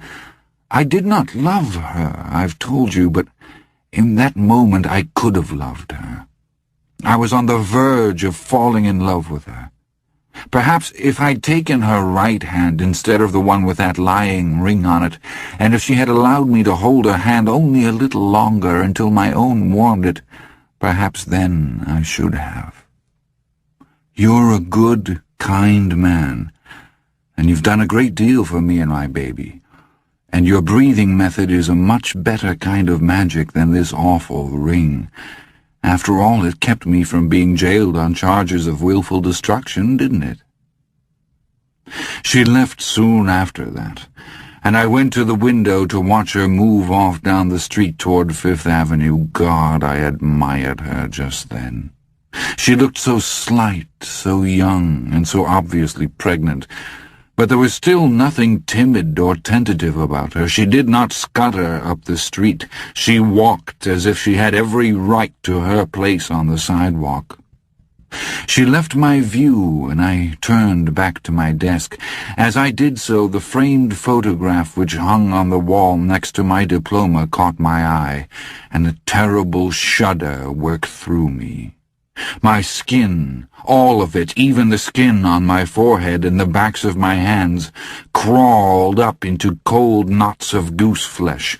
The most suffocating fear of my entire life fell on me like a horrible shroud, and I found myself gasping for breath. It was a precognitive interlude, gentlemen. I do not take part in arguments about whether or not such things can occur. I know they can, because it has happened to me. Just that once, on that hot, early September afternoon. I pray to God I never have another. The photograph had been taken by my mother on the day I finished medical school. It showed me standing in front of White Memorial, hands behind my back, grinning like a kid who's just gotten a full day pass to the rides at Palisades Park. To my left, the statue of Harriet White can be seen, and although the photograph cuts her off at about mid-shin, the pedestal and that queerly heartless inscription, "There is no comfort without pain, thus we define salvation through suffering," could be clearly seen. It was at the foot of the statue of my father's first wife, directly below that inscription, that Sandra Stansfield died not quite 4 months later, in a senseless accident that occurred just as she arrived at the hospital to deliver her child. She exhibited some anxiety that fall that I would not be there to attend her during labor, that I would be away for the Christmas holidays or not on call. She was partly afraid that she would be delivered by some doctor who would ignore her wish to use the breathing method and who would instead give her gas or a spinal block. I assured her as best I could. I had no reason to leave the city, no family to visit over the holidays. My mother had died 2 years before, and there was no one else except a maiden aunt in California, and the train didn't agree with me, I told Miss Stansfield. "Are you ever lonely?" she asked. "Sometimes. Usually I keep too busy. Now, take this." I jotted my home telephone number on a card and gave it to her. "If you get the answering service when your labor begins, call me here." "Oh, no, I couldn't. Do you want to use the breathing method, or do you want to get some sawbones who'll think you're mad and give you a capful of ether as soon as you start your locomotive?" She smiled a little. "All right, I'm convinced." But as the autumn progressed and the butchers on 3rd Avenue began advertising the per-pound price of their young and succulent toms, it became clear that her mind was still not at rest. She had indeed been asked to leave the place where she had been living when I first met her and had moved to the village, but that at least had turned out quite well for her. She had even found work of a sort. A blind woman with a fairly comfortable income had hired her to do some light housework and then to read to her from the works of Jean Stratton Porter and Pearl Buck. She lived on the 1st floor of Miss Stansfield's building. She had taken on that blooming, rosy look that most healthy women come to have during the final trimester of their pregnancies, but there was a shadow on her face. I would speak to her, and she would be slow to answer, and once when she didn't answer at all, I looked up from the notes I was making and saw her looking at the framed photograph next to my diploma with a strange, dreamy expression in her eyes. I felt a recurrence of that chill, and her response, which had nothing to do with my question, hardly made me feel easier. "I have a feeling, Dr. McCarron, sometimes quite a strong feeling, that I am doomed." Silly, melodramatic word. And yet, gentlemen, the response that rose to my own lips was this: "Yes, I feel that too." I bit it off, of course. A doctor who would say such a thing should immediately put his instruments and medical books up for sale and investigate his future in the plumbing or carpentry business. I told her that she was not the first pregnant woman to have such feelings and would not be the last.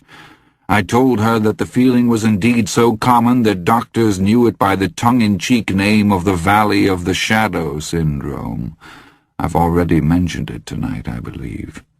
Miss Stansfield nodded with perfect seriousness, and I remember how young she looked that day, and how large her belly seemed. "I know about that," she said. "I felt it, but it's quite separate from this other feeling. This other feeling is like something looming up. I can't describe it any better than that. It's silly, but I can't shake it." "You must try," I said. "It isn't good for the—" But she had drifted away from me. She was looking at the photograph again. "Who is that?" "Emlyn McCarron," I said, trying to make a joke. It sounded extraordinarily feeble. "Back before the Civil War, when he was quite young." "No, I recognized you, of course," she said. "The woman. You can only tell it is a woman from the hem of the skirt and the shoes. Who is she?" "Her name is Harriet White," I said, and thought, "and hers will be the first face you see when you arrive to deliver your child." The chill came back, that dreadful, drifting, formless chill. Her stone face. "And what does it say there at the base of the statue?" she asked, her eyes still dreamy, almost trance-like. "I don't know," I lied. "My conversational Latin is not that good." That night I had the worst dream of my entire life. I woke up from it in utter terror, and if I had been married, I suppose I would have frightened my poor wife to death. In the dream, I opened the door to my consulting room and found Sandra Stansfield in there. She was wearing the brown pumps, the smart white linen dress with the brown edging, and the slightly out-of-date cloche hat. But the hat was between her breasts because she was carrying her head in her arms. The white linen was stained and streaked with gore. Blood jetted from her neck and splattered the ceiling. And then her eyes fluttered open, those wonderful hazel eyes, and they fixed on mine. "Doomed," the speaking head told me. "Doomed. I'm doomed. There's no salvation without suffering. It's cheap magic, but it's all we have." That's when I woke up screaming. Her due date of December 10th came and went.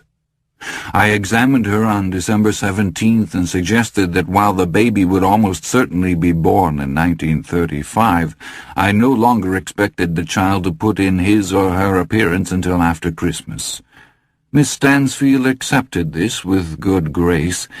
She seemed to have thrown off the shadow that had hung over her that fall. Mrs. Gibbs, the blind woman who had hired her to read aloud and do light housework, was impressed with her, impressed enough to tell friends about the brave young widow who, in spite of her recent bereavement and delicate condition, was facing her own future with such determined good cheer. Several of the blind woman's friends had expressed an interest in employing her following the birth of her child. "I'll take them up on it, too," she told me, "for the baby. But only until I'm on my feet again and able to find something steady. Sometimes I think the worst part of this, of everything that's happened, is that it's changed the way I look at people. Sometimes I think to myself, how can you sleep at night, knowing that you've deceived that dear old thing? And then I think, if she knew, she'd show you the door, just like all the others. Either way, it's a lie, and I feel the weight of it on my heart sometimes." Before she left that day, she took a small, gaily wrapped package from her purse and slid it shyly across the desk to me. "Merry Christmas, Dr. McCarron." "You shouldn't have," I said, sliding open a drawer and taking out a package of my own. "But since I did too—" She looked at me for a moment, surprised, and then we laughed together. She had gotten me a silver tie clasp with a caduceus on it. I had gotten her an album in which to keep photographs of her baby. I still have the tie clasp, as you see, gentlemen. I am wearing it tonight. What happened to the album, I cannot say. I saw her to the door, and as we reached it, she turned to me, put her hands on my shoulders, stood on tiptoe, and kissed me on the mouth. Her lips were cool and firm. It was not a passionate kiss, gentlemen, but neither was it the sort of kiss you might expect from a sister or an aunt. "Thank you again, Dr. McCarron," she said a little breathlessly. The color was high in her cheeks, and her hazel eyes glowed lustrously. "Thank you for so much." I laughed a little uneasily. "You speak as if we'd never meet again, Sandra." It was, I believe, the second and last time I ever used her Christian name. "Oh, we'll meet again," she said. "I don't doubt it a bit." And she was right, although neither of us could have foreseen the dreadful circumstances of that last meeting.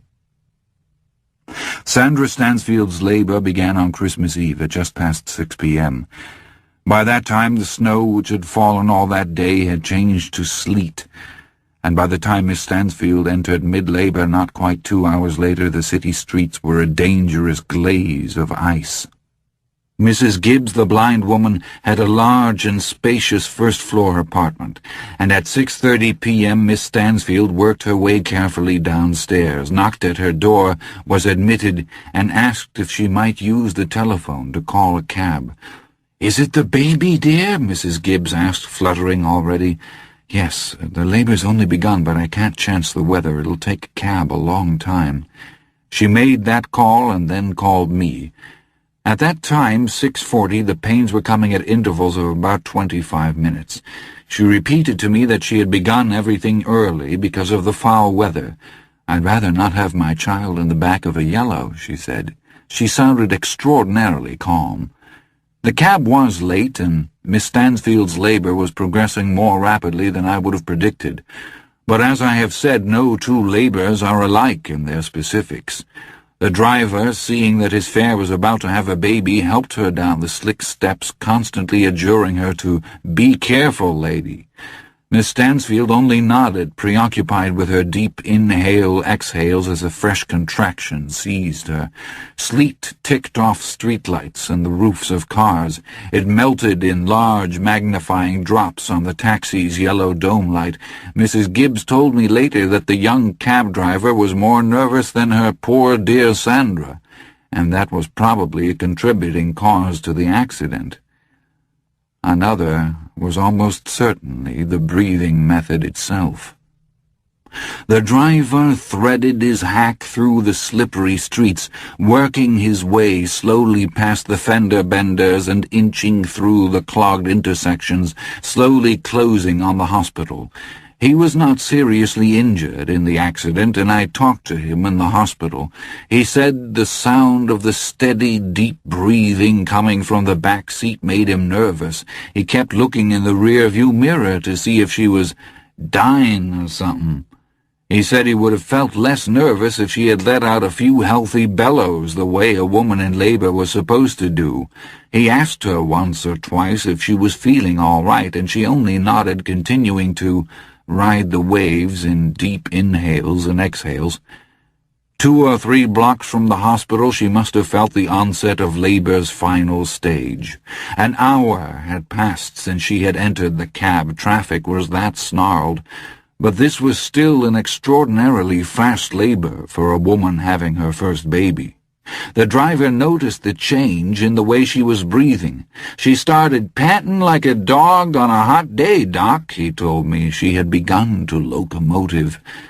At almost the same time, the cabby saw a hole open in the crawling traffic and shot through it.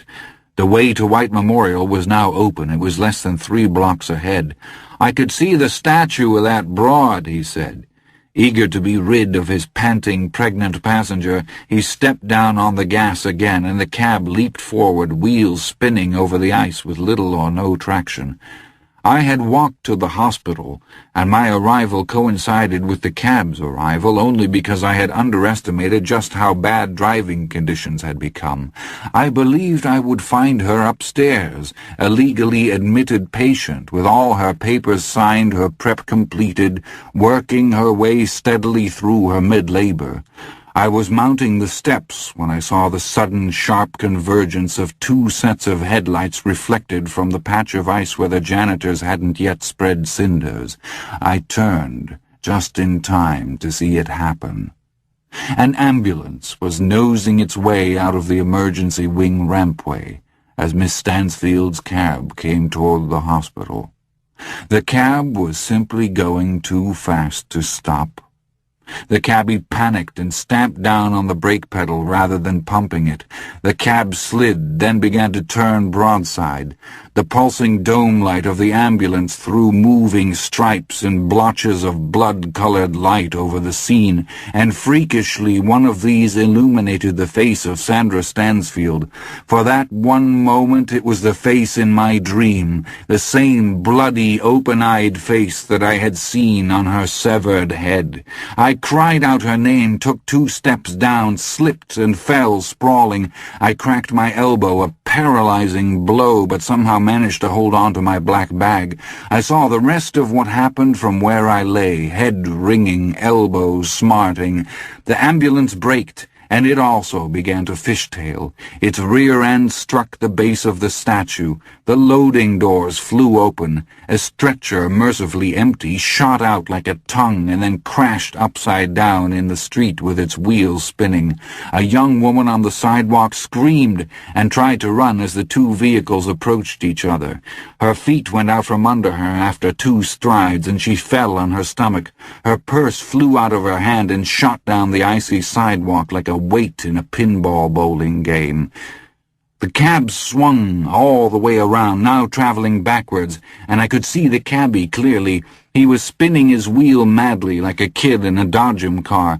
The ambulance rebounded from Harriet White's statue at an angle and smashed broadside into the cab. The taxi spun around once in a tight circle and was slammed against the base of the statue with fearful force. Its yellow light, the letters on radio call still flashing, exploded like a bomb. The left side of the cab crumpled like tissue paper. A moment later I saw that it was not just the left side. The cab had struck an angle of the pedestal hard enough to tear it in 2. Glass sprayed onto the slick ice like diamonds, and my patient was thrown through the rear right side window of the dismembered cab like a rag doll. I was on my feet again without even knowing it. I raced down the icy steps, slipped again, caught at the railing, and kept on. I was only aware of Miss Stansfield lying in the uncertain shadow cast by that hideous statue of Harriet White, some 20 feet from where the ambulance had come to rest on its side, flashers still strobing the night with red. There was something terribly wrong with that figure, but I honestly don't believe I knew what it was until my foot struck something with a heavy enough thud to almost send me sprawling again. The thing I'd kicked skittered away like the young woman's purse. It slid rather than rolled. It skittered away, and it was only the fall of hair, blood-streaked but still recognizably blonde, speckled with bits of glass, that made me realize what it was. She had been decapitated in the accident. What I had kicked into the frozen gutter was her head. Moving in total, numb shock now, I reached her body and turned it over. I think I tried to scream as soon as I had done it, as soon as I saw. If I did, no sound came out. I could not make a sound. The woman was still breathing, you see, gentlemen. Her chest was heaving up and down in quick, light, shallow breaths. Ice pattered down on her open coat and her blood-drenched dress, and I could hear a high, thin whistling noise. It waxed and waned like a tea kettle which can't quite reach the boil. It was the air being pulled into her severed windpipe and then exhaled again, little screams of air through the crude reed of vocal cords which no longer had a mouth to shape their sounds. I wanted to run, but I had no strength. I fell on my knees beside her on the ice, one hand cupped to my mouth. A moment later I was aware of fresh blood seeping through the lower part of her dress, and of movement there. I became suddenly frenziedly convinced that there was still a chance to save the baby. I believe that as I yanked her dress up to her waist, I began laughing. I believe I was mad. Her body was still warm. I remember that. I remember the way it heaved with her breathing. One of the ambulance attendants came up weaving like a drunk, one hand clapped to the side of his head. Blood trickled through his fingers. I was still laughing, still groping. My hands had found her fully dilated. The attendant stared down at Sandra Stansfield's headless body with wide eyes. I don't know if he realized the corpse was still breathing or not. Perhaps he thought it was merely a thing of the nerves, a kind of final reflex action. If he did think such a thing, he could not have been driving an ambulance long. Chickens may walk around for a while with their heads cut off, but people only twitch once or twice, if that. "Stop staring at her and get me a blanket," I snapped at him. He wandered away, but not back toward the ambulance. He was pointed more or less towards Times Square. He simply walked off into the sleety night. I have no idea what became of him. I turned back to the dead woman, who was somehow not dead, hesitated a moment, and then stripped off my overcoat. Then I lifted her hips so I could get it under her. Still I heard that whistle of breath as her headless body did locomotive breathing. I sometimes hear it still, gentlemen, in my dreams. Please understand that all of this had happened in an extremely short time. It seemed longer to me, but only because my perceptions had been heightened to a feverish pitch. People were only beginning to run out of the hospital to see what had happened, and behind me a woman shrieked as she saw the severed head lying by the edge of the street. I yanked open my black bag, thanking God I hadn't lost it in my fall, and pulled out a short scalpel. I opened it, cut through her underwear, and pulled it off.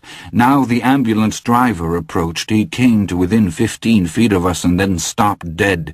I glanced over at him, still wanting that blanket. I wasn't going to get it from him, I saw. He was staring down at the breathing body, his eyes widening until it seemed they must slip from their orbits and simply dangle from their optic nerves like grotesque seeing yo-yos. Then he dropped to his knees and raised his clasped hands. He meant to pray, I'm quite sure of that. The attendant might not have known he was seeing an impossibility, but this fellow did.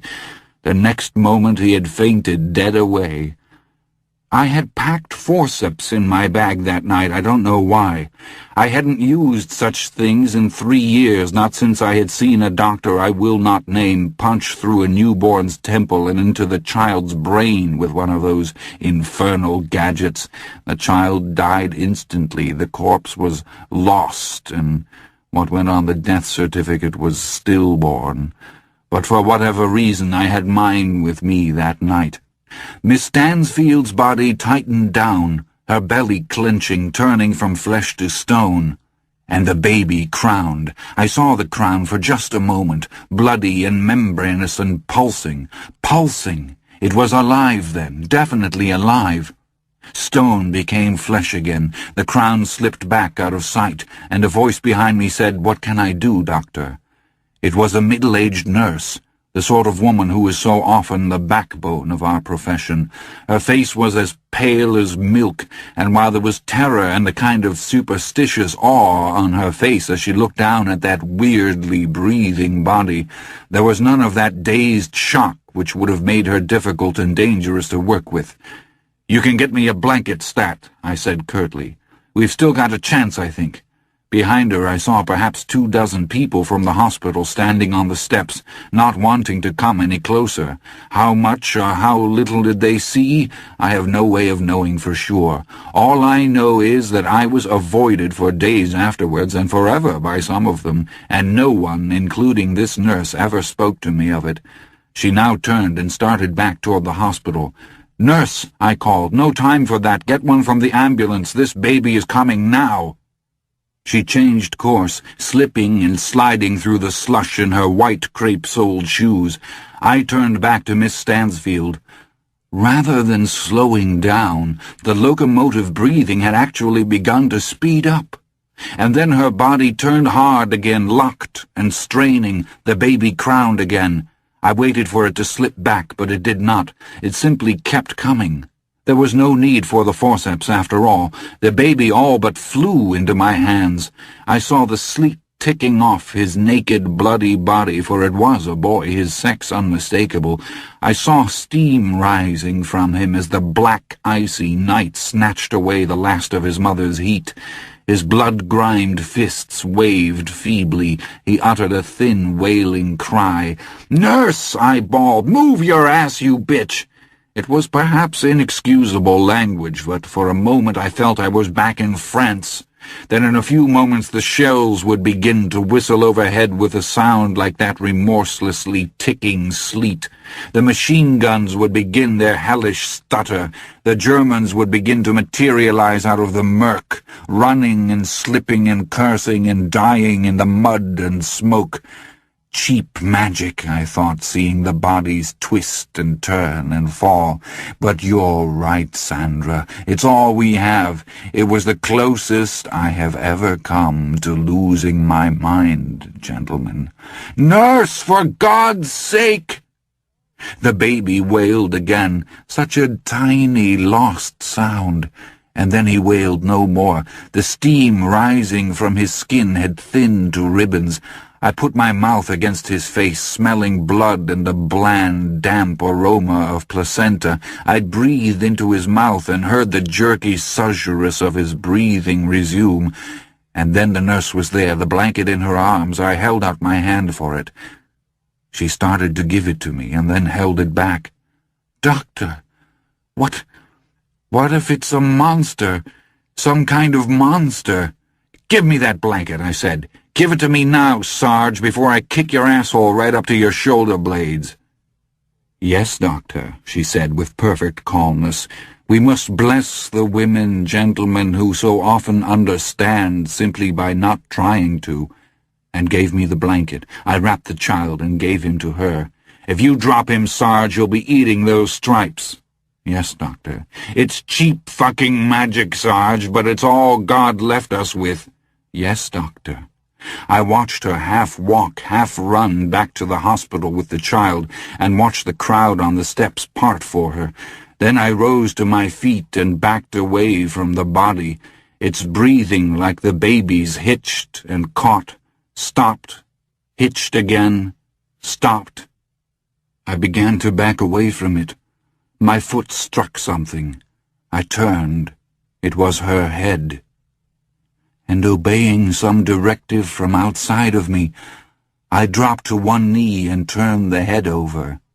The eyes were open, those direct hazel eyes that had always been full of such life and such determination. They were full of determination still. Gentlemen, she was seeing me. Her teeth were clenched, her lips slightly parted. I heard the breath slipping rapidly back and forth between those lips and through those teeth as she locomotived. Her eyes moved. They rolled slightly to the left in their sockets so as to see me better. Her lips parted. They mouthed 4 words. "Thank you, Dr. McCarron," and I heard them, gentlemen, but not from her mouth. They came from 20 feet away, from her vocal cords. And because her tongue and lips and teeth, all of which we use to shape our words, were here, they came out only in unformed modulations of sound. But there were 7 of them, 7 distinct sounds, just as there are 7 syllables in that phrase, "Thank you, Dr. McCarron." "You're welcome, Miss Stansfield," I said. "It's a boy." Her lips moved again, and from behind me, thin, ghostly, came the sound, "Boy." Her eyes lost their focus and their determination. They seemed now to look at something beyond me, perhaps in that black, sleety sky. Then they closed. She began to locomotive again, and then she simply stopped. Whatever had happened was over now. The nurse had seen some of it. The ambulance driver had perhaps seen some of it before he fainted, and some of the onlookers might have suspected something. But it was over now. Over for sure. There was only the remains of an ugly accident out here, and a new baby in there.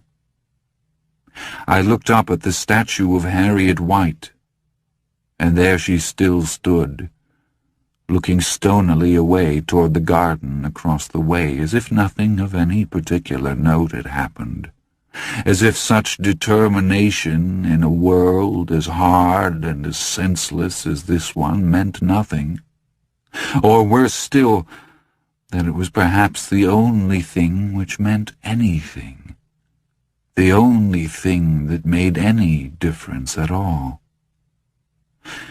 As I recall, I knelt there in the slush before her severed head and began to weep. As I recall, I was still weeping when an intern and 2 nurses helped me to my feet and inside.